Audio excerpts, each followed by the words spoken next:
పెళ్ళైన 5 నెలలకే ప్రాణాలు తీసుకుంది ఒక నవవధువు.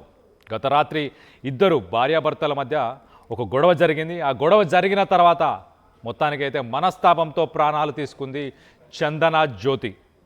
మూసాపేట్కి చెందిన యశ్వంత్తోని జ్యోతికి 5 నెలల క్రితమే వివాహమైంది. పెళ్ళయి 5 నెలలే అవుతుంది. కానీ ఈ మధ్యకాలంలో యువత ఎక్కువ శాతం మిలేనియల్స్ అలాగే జెన్ జీ అని మాట్లాడుకుంటారు వాళ్ళ గురించి. ఎక్కువ శాతం ఈగోకు తీసుకోవడం, పర్సనల్గా తీసుకోవడం విషయాలని, అలాగే ఇటు సోషల్ మీడియా అడిక్షన్, ఇటు సొసైటీలో ఏమనుకుంటారు, అలాగే ఫ్రెండ్స్తో కంపారిజన్స్, ఇలాంటి కారణాలు ఎక్కువ ఉంటున్నాయి. చిన్న చిన్న విషయాలకే చాలా అగ్రెసివ్గా డెసిషన్స్ తీసుకోవడం. ఇప్పుడు ప్రస్తుతానికి హైదరాబాద్లోని కుకట్పల్లిలో కూడా ఇటు నవవధువు తను కూడా ఇలాంటి ఒక డెసిషన్ తీసుకుంది. పెళ్ళైన 5 నెలలకే ఇటు జ్యోతి ఒక డ్రాస్టిక్ డెసిషన్ అని చెప్పుకోవచ్చు, ఒక షాకింగ్ డెసిషన్ అని చెప్పుకోవచ్చు. చిన్న చిన్న విషయాలకే వీళ్ళు ఇలాంటి డెసిషన్స్ తీసుకుంటున్నారు. మరి దీనికి గల కారణాలు ఏంటి? అసలు వాస్తవానికి ఇటు యశ్వంత్ అలాగే జ్యోతి వీళ్ళిద్దరికి ఏమైనా గొడవలు ఉన్నాయా? ముందు నుంచే గొడవలు ఉన్నాయా? తల్లిదండ్రులు ఏమనుకుంటున్నారు? అసలు వీళ్ళ ఈ జ్యోతి ఇలాంటి సీరియస్ స్టెప్, ఇలాంటి ఒక డ్రాస్టిక్ స్టెప్ తీసుకోవడానికి ఏం రీజన్ అయి ఉంటుంది? దీనికి సంబంధించి మరిన్ని వివరాలు తెలుసుకునే ప్రయత్నం చేద్దాం. మా ప్రతినిధి పవన్ ఉన్నారు, పవన్తో మాట్లాడి తెలుసుకునే ప్రయత్నం చేద్దాం. పవన్, చెప్పండి, అసలు పెళ్ళయి ఒక 5 నెలలే అవుతుంది. 5 నెలలే అయినా కూడా ఎందుకు జ్యోతి ఇలాంటి ఒక బిగ్ మిస్టేక్ అనొచ్చు, లేకపోతే బిగ్ స్టెప్ అనొచ్చు, ఎందుకు ఇలాంటి ఒక స్టెప్ తీసుకుంది జ్యోతి? కళ్యాణ్, కుకట్పల్లి పోలీస్ స్టేషన్ పరిధిలోని ఆంజనేయ నగర్ లో ఓ నవవధువు ఇంట్లో ఉరివేసుకుని ఆత్మహత్యకు పాల్పడింది. పోలీసులు తెలిపిన వివరాల ప్రకారం కొత్తగూడెంకు చెందిన చందన జ్యోతి సుమారు వయసు 20 సంవత్సరాలుగా పోలీసులు ఒప్పించడం జరిగింది. కొత్తగూడెంకు చెందిన యశ్వంత్ గత 5 నెలల క్రితమే వివాహం జరిగింది. ఇద్దరు కలిసి మూసాపేటలోని ఆంజనేయ నగర్ కాలనీలో నివాసం ఉంటా ఉన్నారు. ఇదిలా ఉండగా భార్యాభర్తల మధ్య గత కొన్ని రోజులుగా గొడవలు జరుగుతూ ఉండడంతో ఈ క్రమంలో చందన జ్యోతి రాత్రి తన గదిలో ఫ్యాన్ హుక్కు ఉరివేసుకొని ఆత్మహత్యకైతే పాల్పడడం జరిగింది. అది గమనించిన భర్త యశ్వంత్ వెమ్మటే హుటాహుటిన 108 అంబులెన్స్ కి సమాచారం అందించాడు. ఆసుపత్రిలో వైద్యులు పరిశీలించి అప్పటికే మృతి చెందినట్టు ధృవీకరించారు. సమాచారం అందుకున్న పోలీసులు సంఘటన స్థలానికి చేరుకొని వివరాలు అయితే సేకరించారు. మృతదేహాన్ని పోస్ట్ మార్టం నిమిత్తం గాంధీకి అయితే తరలించడం జరిగింది. ఇలా ఉండగా తమ కూతురు ఆత్మహత్యకు భర్త యశ్వంతే కారణమని కుటుంబ సభ్యులు ఆరోపిస్తా ఉన్నారు. ఈ మేరకు పోలీసులు కూడా కేసు నమోదు చేసుకుని దర్యాప్తు అయితే చేస్తా ఉన్నారు. నిజంగా పెళ్ళైన 5 నెలల్లోనే ఆమె ఉరివేసుకుంది, చనిపోయింది, జ్యోతి చనిపోయింది అంటే దీనికి గల కారణం అత్తమామల నుంచి ఒత్తిడా, లేకపోతే వరకట్నం అంటే అధిక కట్నం తేవడం కోసం ఏమైనా ఒత్తిడి చేశారా, ఇంకేదైనా కారణాల వల్ల వీరిద్దరు గొడవ పడ్డారని దానిపై పోలీసులు దర్యాప్తు చేస్తా ఉన్నారు. ఒకవైపు అమ్మాయి తరఫున తల్లిదండ్రులు మాత్రం పెద్ద ఎత్తున ఆందోళన చేస్తా ఉన్నారు. మా కూతురు ఆత్మహత్య చేసుకునేందుకు కాదు, దానికి కారణం ఆ కుటుంబం యశ్వంతే కారణమై ఉంటాడు, ఏదో ప్రలోభ పెట్టి ఉంటాడు, లేదా అతనే ఏదైనా మా కూతుర్ని చంపి లేదా ఉరి వేసినట్టు చేస్తా ఉన్నాడు, అతనిపై కేసు నమోదు చేయండి, అతనిపై మీరు కఠినమైన యాక్షన్ తీసుకోవాలంటే కూడా వారి తల్లిదండ్రులు పోలీస్ స్టేషన్ ముందు ఎదుట ధర్నా చేయడం కానీ, గట్టిగా వాగ్వాదం రావడం కానీ వారి బాధను వ్యక్తం చేస్తా ఉన్నారు. ఏది ఏమైనా కుకట్పల్లి పోలీస్ పరిధిలో ఈ జరిగిన ఈ సంఘటన ఏదైతే ఉందో ప్రతి ఒక్కరు కూడా కలవరపరుస్తా ఉంది. ఎందుకంటే 5 నెలలు అంటే ఒక 5 నెలల దాంపత్య జీవితంలో ఇంత గొడవ జరగడం, ఒక్కసారిగా ఇద్దరు మాటలు అంటే ఒకరినొకరు అండర్స్టాండింగ్ చేసుకునే సిచ్యువేషన్, ఆ టైం ఇదంతా కూడా ఒకరినొకరు అర్థం చేసుకోవాలి. కానీ ఈ సమయంలోనే వారిద్దరి మధ్య ఏ విషయంలో ఇంత పెద్ద గొడవ వచ్చింది, ఏ విషయంలో వీరు సూసైడ్ చేస్తూ అంటే ఆత్మహత్య చేసుకునే దాకా వెళ్ళింది అనే దానిపై పోలీసులు దర్యాప్తు చేస్తా ఉన్నారు. వీరి భర్తనే మెయిన్ కారణం, లేకపోతే ఇంకెవరైనా వీరి మధ్య ఇన్వాల్వ్ అయ్యారా, ఏ విషయం మధ్య వీరి గొడవ జరిగింది, ఆ కట్నం అధిక కట్నం కోసం వీరు ఒత్తిడి చేశాడా, ఇది లేకుంటే ఇన్ని జరిగినా కూడా కూతురు ఇంట్లో చెప్పుకోకుండా తనలోనే దాచుకొని ఇక ఏమి చేయలేక ఉరివేసుకున్న ఎన్ని కోణాల్లో పోలీసులు అయితే దర్యాప్తు చేస్తా ఉన్నారు.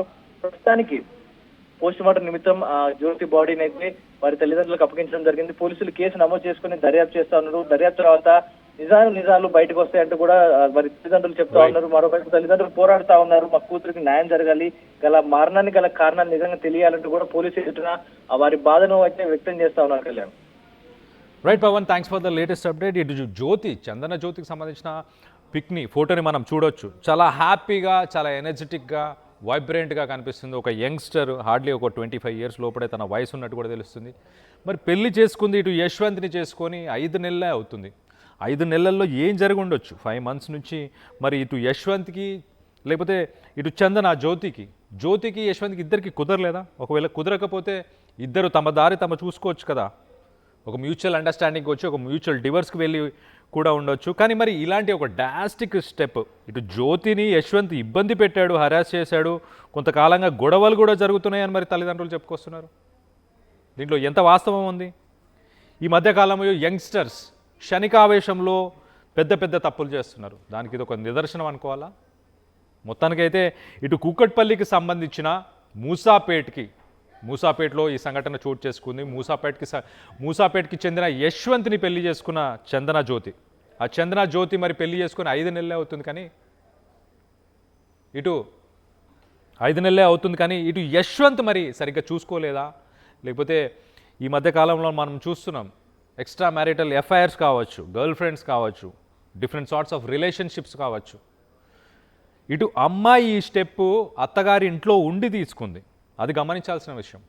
తన ఇంటికి వెళ్ళలేదు, తన పేరెంట్స్తోని షేర్ చేసుకోలేదు, తన ఫ్రెండ్స్తోని, రిలేటివ్స్తోని, తన ఫ్యామిలీతోని కూడా షేర్ చేసుకోలేదు. ఏ విషయం కూడా తన ఫ్యామిలీతో కానీ మిగతా వాళ్ళతో షేర్ చేసుకోకుండా ఇంత పెద్ద మేజర్ స్టెప్ తీసుకునే అవకాశం ఉంటుందా? లేకపోతే యశ్వంతే ఇలాంటి ఒక సీన్ క్రియేట్ చేస్తున్నాడా? జ్యోతిని తానే చంపి ఏమైనా సీన్ క్రియేట్ చేస్తున్నాడు? ప్రస్తుతానికైతే ఇటు జ్యోతికి సంబంధించిన మృతదేహాన్ని ఇటు గాంధీ హాస్పిటల్కి షిఫ్ట్ చేశారు. మరి పోస్ట్మార్టం వచ్చిన తర్వాత ఏంటి యాక్చువల్గా తనే చనిపోయిందా, లేకపోతే దీంట్లో యశ్వంత్ కానీ తన పేరెంట్స్ కానీ ఇన్వాల్వ్మెంట్ వాళ్ళదేమైనా ఉందా అన్న కోణంలో పోలీసులు అయితే ఇన్వెస్టిగేషన్ చేస్తున్నారు. సో దీనికి సంబంధించి మీరేమనుకుంటున్నారు? అసలు ఈ మధ్యకాలంలో యంగ్స్టర్స్ చూస్తే రిలేషన్షిప్ స్టేటస్లు కావచ్చు, వాళ్ళ రిలేషన్షిప్స్ కావచ్చు, వాళ్ళ క్షణిక ఆవేశం, ఇటు సోషల్ మీడియా అడిక్షన్ వల్లే ఇలాంటివన్నీ జరుగుతున్నాయని నేను భావిస్తున్నాను. ఒక్కోసారి మనం చూస్తే కనుక ఇన్స్టాగ్రామ్, యూట్యూబ్ షార్ట్స్, ఎలాంటి కంటెంట్ అయినా, ఎలాంటి ఫుడ్ అయినా ఇన్స్టెంట్గా ఇలా ఫోన్లో ఆర్డర్ చేయంగానే 10 నిమిషాల్లో ఇంటికి వచ్చేస్తున్నాయి. ఆ ఇన్స్టాంటేనియస్ రిజల్ట్స్కి అలవాటు పడిపోయారు యువత. ఇన్స్టెంట్గా పనులు అవ్వడానికి అలవాటు పడిపోయారు యువత. పేషెన్స్ ఉండట్లేదు, అర్థం చేసుకునే టైం ఉండట్లేదు. ఫోన్స్, స్క్రీన్స్ లేకుండా ఒక హాఫ్ అన్ అవర్, 40 మినిట్స్ ఎవరు ఉండలేని పరిస్థితి. సో ఒక రకంగా బెడ్ రాటింగ్ అనే ఒక అడిక్షన్, ఇలాంటి అడిక్షన్స్ ఉంటున్నాయి కాబట్టే ఇలాంటి క్షణికావేశమైన డెసిషన్స్ తీసుకుంటున్నారు యువత అని చాలామంది సైంటిస్టులు, సర్వేలు ఇవన్నీ కూడా చెప్పుకొస్తున్నాయి. సో మొత్తం మీద ఒక మిస్టరీ అయితే ఉంది. ఇటు జ్యోతికి సంబంధించిన తన ఇన్సిడెంట్లో, జ్యోతి అండ్ యశ్వంత్కి సంబంధించిన ఈ ఇన్సిడెంట్లో మిస్టరీ అయితే ఖచ్చితంగా ఉంది. ఎందుకంటే పెళ్ళయి 5 నెలలు మాత్రమే అవుతుంది. యూజువల్లీ హనీమూన్ పీరియడ్ అని అనుకోవచ్చు. ఇటు సాఫ్ట్వేర్ కంపెనీస్లో కూడా కంపెనీ జాయిన్ అయినాక, ఏ కంపెనీ జాయిన్ అయినా కూడా ఒక 2 మంత్స్ 3 మంత్స్ని హనీమూన్ పీరియడ్ అంటారు. అట్లాంటిది కొత్తగా పెళ్లి చేసుకున్న వాళ్ళు అట్లీస్ట్ ఒక 6 నెలలైనా ఒక మంచి హనీమూన్ పీరియడ్ని లీడ్ చేస్తుంటారు, ఒక లైఫ్ని లీడ్ చేస్తుంటారు. ఒకరినొకరు అర్థం చేసుకోవడానికే టైం సరిపోతుంది. ఒకరి అలవాట్లు, ఒకరి అభిరుచులు, ఇష్టాలు ఇవి తెలుసుకోవడానికే టైం సరిపోతుంది. అలాంటి సమయంలో ఇంత పెద్ద డెసిషన్ ఇటు జ్యోతి తీసుకుంది అని అంటే పెళ్ళైన మొదటి రోజు నుంచి, లేకపోతే పెళ్ళైన మొదటి వారం నుంచి, పెళ్ళైన మొదటి నెల నుంచి ఏమైనా ఇష్యూస్ ఉన్నాయా, గొడవలు ఉన్నాయా? ఇటు తల్లిదండ్రులు మాత్రం యశ్వంతే దీనికి కారణమని వాళ్ళు చెప్తున్నారు. మరి నిజంగానే కారణాలు ఉన్నాయా? మరి ఇటు యశ్వంత్ పేరెంట్స్ దానికి సంబంధించి ఏం మాట్లాడలేదు ఇప్పటిదాకా. యశ్వంత్ కూడా తనకేమీ తెలియదు అంటున్నాడు. తను ఇంటికి వెళ్ళిన తర్వాత తన భార్య ఫ్యాన్కి అలా ఉండడం చూసి తను ఇటు ఎమర్జెన్సీ నంబర్స్కి ఫోన్ చేసి హాస్పిటల్కి తీసుకెళ్లే ప్రయత్నం చేశాడని చెప్తున్నాడు. అంటే తనకు తెలియకుండానే జరిగిందా? ఇంట్లో ఆ సమయంలో ఎవరూ లేరా? మొత్తానికైతే చాలా మిస్టీరియస్గా ఉంది తన ఇన్సిడెంట్. ఈ ఇన్సిడెంట్ అని చెప్పుకోవచ్చు. 5 నెలలే ఒక హనీమూన్ పీరియడ్ లీడ్ చేసే లైఫ్, ఒకరినొకరు అర్థం చేసుకోవాల్సిన లైఫ్, టర్మ్ పీరియడ్ అనుకోవచ్చు. ఒకరినొకరు అర్థం చేసుకోవాల్సిన టర్మ్ పీరియడ్లో ఇలాంటి ఒక డ్రాస్టిక్ డెసిషన్ జ్యోతి తీసుకుంది అని అంటే దానికి ఏం కారణాలు అయి ఉంటాయి? మీరేమనుకుంటున్నారు? ఈ మధ్యకాలంలో యంగ్స్టర్స్, ఇటు మిలేనియల్స్ కావచ్చు, జెన్జీ కావచ్చు, వీళ్ళందరి థింకింగ్ ఎలా ఉందనుకుంటున్నారు? వీళ్ళకి అసలు ఓపిక ఉందనుకుంటున్నారా? ఆలోచించే ఆ ఎక్స్పీరియన్స్, ఆ నాలెడ్జ్ వస్తున్నాయా? అవేవి లేకుండానే వీళ్ళు ఇమీడియట్గా ఒక రిలేషన్షిప్కి వెళ్ళడం, ఇమీడియట్గా వీళ్ళు పెళ్లి చేసుకోవడం, ఇవన్నీ చేసుకోవడం తప్పు కాదు, రిలేషన్షిప్లో ఉండడం తప్పు కాదు. పెళ్లి చేసుకోవడం తప్పు కాదు, కానీ క్షణిక ఆవేశంలో డెసిషన్స్ తీసుకోవడం అయితే ఖచ్చితంగా తప్పు. ఇప్పుడు జ్యోతి తల్లిదండ్రులు ఎంత బాధపడుతూ ఉంటారు. ఎన్నో ఆశలు పెట్టుకొని ఇటు జ్యోతి పెళ్లి చేసుకొని ఉంటుంది, కానీ ఇప్పుడు ప్రస్తుతానికి తమ భారం తీరిపోయింది, ఒక అయ్య చేతిలో చేయి పెట్టాము కదా అని తల్లిదండ్రులు రిలాక్స్ అయిపోయారు. రిలాక్స్ అయిపోయినా కూడా ప్రస్తుతానికి తన కూతుర్ని ఇప్పుడు ఒక విగత జీవిగా ఇంటికి తీసుకెళ్లాల్సిన పరిస్థితి. ఎంత బాధపడుతుంటారు. ఇటు జ్యోతికి సంబంధించిన ఫ్యామిలీ మెంబర్స్, బ్రదర్స్, సిస్టర్స్, వీళ్ళందరూ ఎంత ట్రామాను అనుభవిస్తుంటారు ఇప్పుడు. సో మొత్తం మీద ఇటు జ్యోతి ఇన్సిడెంట్లో తప్పిదం ఎవరిదై ఉంటుందని మీరు అనుకుంటున్నారు?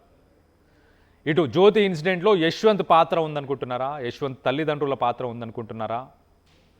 లేకపోతే ఈ సొసైటీదే ఒక పాత్ర ఉందనుకుంటున్నారా? ఏమనుకుంటున్నారు? అసలైన తొలి వెలుగు. ఫాలో వాట్సాప్ @తొలి వెలుగు అఫీషియల్.